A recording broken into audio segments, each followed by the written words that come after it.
पाकिस्तान तहरीक इंसाफ एक बार फिर final call की बात कर रही है। अब फाइनल कॉल की बात होती है, मिस्ड कॉल दे के चले जाते हैं। अब की बार इस पर कितना पूरा उतर पाएंगे, इस पर बात करेंगे। इस ब्रेक के बाद हमारे साथ रहिए।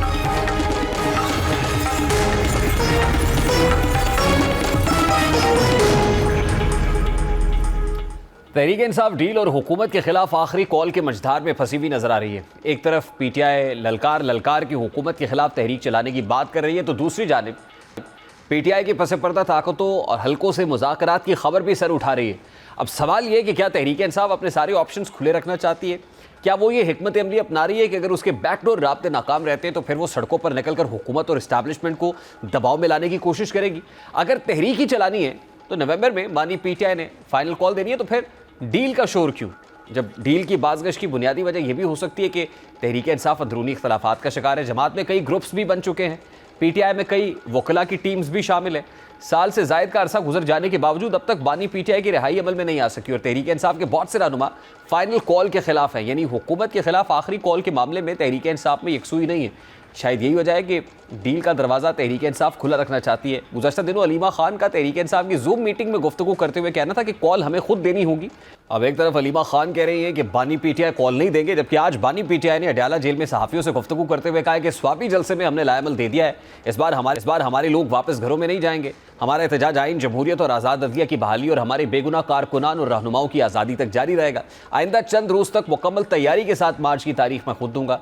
पाकिस्तान की हकीकी आज़ादी के लिए मैं हर कुर्बानी देने के लिए तैयार हूँ। तहरीक इंसाफ के इक़्तिदार में बराने असम्बली, नाज़मीन, टिकट होल्डर्स, वर्कर्स, सपोर्टर्स अपनी तैयारी मुकम्मल करें और ग्राउंड पर मोबिलाइजेशन के लिए काम शुरू करें। बानी पीटीआई और अलीमा खान के बयानात में तजादात है। जब मलिक अहमद खान भच्चर जो है वो पाकिस्तान तहरीक इंसाफ के रहनुमा, आज और अली अमीन गंडापुर ने स्वाबी जलसे में वही बात की जो बानी मौक़िफ़ थी, और मलिक अहमद भच्चर और अली अमीन गंडापुर का कहना था कि नवंबर में बानी पीटीआई कॉल देंगे, कौम तैयार रहे। अब इस सारे मंजरनामे में डील की आवाज़ और डील का शोर भी है। अब गवर्नर केपी के फैसल करीम कुंडी से ये सवाल किया गया कि क्या बुशरा बीबी इमरान खान के लिए डील तलाश करनी है, तो गवर्नर केपी के ने इसको एंडोर्स किया है। इस वक्त पाकिस्तान तहरीक इंसाफ के रहनुमा बैरिस्टर उमैर न्याज़ी ने हमें ज्वाइन किया है। अस्सलाम वालेकुम बैरिस्टर साहब, बहुत बहुत शुक्रिया आपके वक्त के लिए। बैरिस्टर साहब, यहीं से शुरू कर लेते हैं, क्या बुशरा बीबी इमरान खान के लिए को डील तलाश रही है, इस्टेब्लिशमेंट से मुज़ाकरात कर रही है? नहीं जी, मतलब मेरे ख्याल से तो ये तासुर गलत है। ये तो शुरू उस दिन से क्या सराइयाँ हो गई थी जिस दिन वो जेल से बाहर आई। हालांकि सिक्योरिटी कंसर्न से जिन वजह से इनिशियली उनको जाना पड़ा पेशावर, और बाकी जिस तरह के मामलात है, देखिए 9 महीने की वो जेल काट के बाहर आई हैं। या तो होता ना कोई प्रोसीजर कट शॉर्ट हुआ, उन्हें तो जुलाई के महीने में बाहर आ जाना चाहिए। कोई लेमैन कहे तो मैं मान लूँ कि तासुर है, लेकिन जब गवर्नर केपी के फैसल करीम कुंडी कह रहे हूँ कि बुशरा बीबी को डील तलाश रही है इमरान खान के लिए, तो फिर मैं कैसे ना मानूँ? एक रिस्पॉन्सिबल आदमी कह रहा है सर।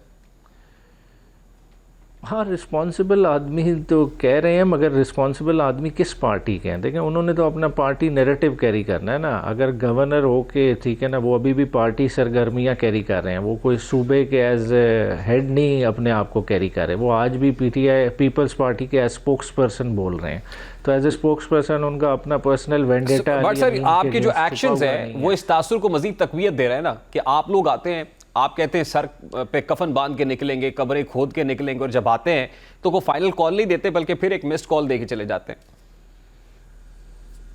अच्छा देखें, एक चीज़ होती है पॉलिटिकल रेटरिक, जो आप मतलब नॉर्मल बात करते हैं, जब बात करते हैं जाहिर बात है 100% वो नहीं होती कि आप वो मीन भी करें, कि आप कहें जी हम ईंट से ईंट बजा देंगे। जरदारी साहब ने जिस तरह से कहा था, ठीक है, वो उनका ये मकसद नहीं था कि ईंट से ईंट बजाने का, ठीक है। कुछ चीज़ें और होती हैं, ठीक है, एक पॉलिटिकल स्ट्रगल है, पीटीआई सर मैं यही तो जानना चाह रहा हूँ कि वो और चीज़ें क्या हैं, वो और चीज़ें हमें भी बताएं ना सर, कि वो और चीज़ें क्या हैं। स्ट्रगल का क्या मसलियत का शिकार हैं आप? पॉलिटिकल स्ट्रगल नहीं, मसलियत का नहीं। देखें, with in the constitutional framework रह के आपने अपना एहतजाज करना है ना, चीज़ें करनी है, तो वो मोमेंटम बिल्डअप कर रहे हैं। एक थोड़ा सा सेटबैक वक्ती तौर पे बज़ाहिर आया, लोगों को लगा कि शायद तहरीक इंसाफ की लीडरशिप और वर्कर्स के दरमियान गैप है, तो वो तासुर भी ज़ायल हो गया। सवाबी के जलसे में आपने देख लिया, भरपूर पार्टिसिपेशन हुई, और अब वर्कर्स को बाकायदा कॉल दी गई कि अपनी प्रॉपर तैयारी करें, क्योंकि कोई भी पोलिटिकल एक्टिविटी हाफ हार्टेड नहीं होती, उसके लिए आपको पूरा 100% कमिट करना पड़ता है। और इंशाल्लाह ताला अब जिस तरह से तैयारी हो रही है,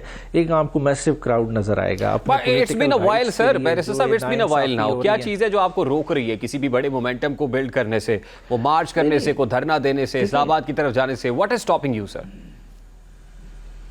नहीं, धरने देखें कोई चीज़ रोक नहीं रही, मगर माहौल आपके सामने है। जो तहरीक इंसाफ के वर्कर्स के साथ हुआ वो कोई नॉर्मल नहीं था, ठीक है। आप देखें अभी पिछली एक्टिविटी में भी जो है ना 2500 से ज़ायद वर्कर्स को पकड़ा गया है।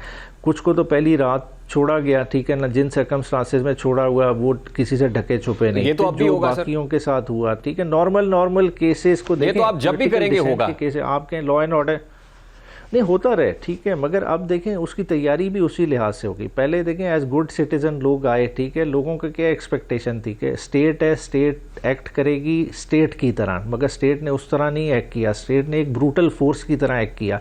नॉर्मल लोग जो एहतजाज के लिए आए उनके अगेंस्ट आपने दहशतगर्दी के पर्चे काटे। हालांकि अब क्या बंदूकें लेके आएंगे सर? दहशतगर्दी आपसे रोकी नहीं जाती, तोप और टैंक लेके आएंगे। देखें अब देखें एक रिजॉल्व की बात होती है। देखिए जब लोगों का रिजॉल्व जाग उठे ना, उसका कोई मुकाबला नहीं कर सकता। बांग्लादेश में कोई टैंक जागे थे को तो उमैर न्याज़ी साहब, I have to take a very quick short break. Pakistan Tehreek Insaf के रहनुमा बैरिस्टर उमैर न्याज़ी हमारे साथ मौजूद।